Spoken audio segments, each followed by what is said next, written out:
राधे राधे मित्रों, आज मैं आपसे एक ऐसी कहानी शेयर करूंगा जो आपने कभी सुनी नहीं। ये जो कहानी मैं आपको बताने जा रहा हूं, ये आपने कहीं ना कहीं पे इसके बारे में पढ़ा जरूर होगा, और मैं गारंटी दे सकता हूं जो भी आपने पढ़ा होगा ना, वो 100% गलत होगा। ओके, तो आज हम बात करने वाले हैं सती प्रथा की, जिसका फेक वर्जन आप सभी को पता है। फेक वर्जन आप सभी ने आपकी एसएस की बुक्स के अंदर पढ़ा ही है कि सती प्रथा क्या है।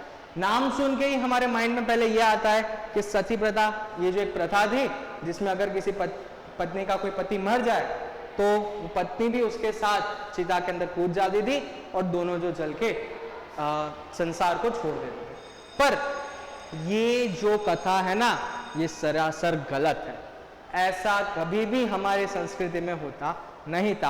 हाँ, ऐसा एक संस्कृति में होता था जिसको हम वेस्टर्न कल्चर या फिर वेस्ट की संस्कृति मानते हैं, वहां पे ये चीज देखने को मिलती थी। वहां पे कोई भी औरत हो, कोई भी लेडीज हो, उनको क्या किया जाता था कि किसी को भी विच घोषित कर दिया जाता था। विच यानी कि डाकन घोषित कर दिया जाता था और उनको बीच चौराहे पे जलाया जाता था। तो ये सारी प्रथा वहां पे हमें देखने को मिलती।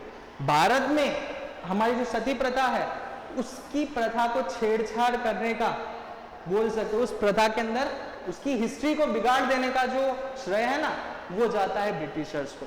ब्रिटिशर्स के अंदर सबसे पहला कमीशन जो मैं बोलूं, विलियम हंट कमीशन, जिसने यही काम किया है कि हमारे जो शास्त्र है उसके अंदर बोल सकते हो चेंजेस कर दे, कुछ वर्ड के मीनिंग जो इस तरीके से बदल दिए हैं पर्टिकुलर कि हम सही गलत में अंतर ही ना कर पाए। देखो, जैसे कि इधर एक मैंने विकिपीडिया से कटआउट लिया है जो आप देख सकते हो कि क्या कि एग्रे शब्द जिसका मतलब होता है आगे बढ़ना, तो संभवित 16th सेंचुरी में उसका गलत अनुवाद जो है वो हमारे ऋग्वेद में लिख दिया गया।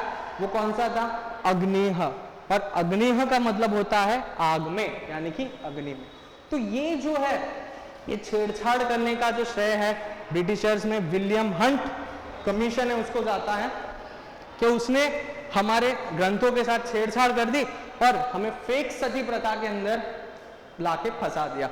अब असल में सती प्रथा क्या होती थी उसके बारे में हम डिस्कस करते हैं कि असल में जो सती प्रथा है उसमें यह किया जाता था कि जो भी भाई स्त्री है जिनका पति जो मर गया है, तो वो सबसे पहले तो चिता पे जलाया जाएगा उनके पति को। तब जब भी चिता जल रही होगी तब पत्नी आएगी। पत्नी आके सबसे पहले 7 फेरे कंप्लीट करेगी, फिर वो एक फेरा लेगी। वो फेरे में सबसे पहले वो अपने परिवारजनों से पूछेगी, अपने पति के परिवारजनों से, कि वो उनको रखने के लिए तैयार है या नहीं है। फिर अगर वो तैयार नहीं, उनकी जिम्मेदारी नहीं लेते हैं, तो नेक्स्ट वो दूसरा फेरा लेगी। दूसरे फेरे में वो अपने परिवारजनों से, अपने जिनका घर वो छोड़ गया या अपने पापा का घर, तो उनके परिवारजनों से प्रश्न करेगी कि वो उनकी जिम्मेदारी लेंगे नहीं लेंगे। वहां पे भी जिम्मेदारी नहीं ली जाएगी तो नेक्स्ट गांव वासियों की, जो वहाँ के जो गांव है उनका समाज है, उनको रिक्वेस्ट करेगी, उनको पूछेगी कि वो उनकी जिम्मेदारी लेंगे नहीं लेंगे। और सबसे आखिर में जो है वो आसपास में जो मंदिर है उनसे पूछेगी कि वो उनकी जिम्मेदारी लेने के लिए तैयार है या नहीं है। अगर उनकी जिम्मेदारी कोई लेने के लिए तैयार नहीं होता तो वो चली जाएगी जंगल के अंदर, वनप्रस्थ जीवन जो है वो अपना शुरू कर देगी। वैसे हमारे भारतीय संस्कृति में 4 आश्रम होते हैं, ब्रह्मचर्य, गृहस्थ,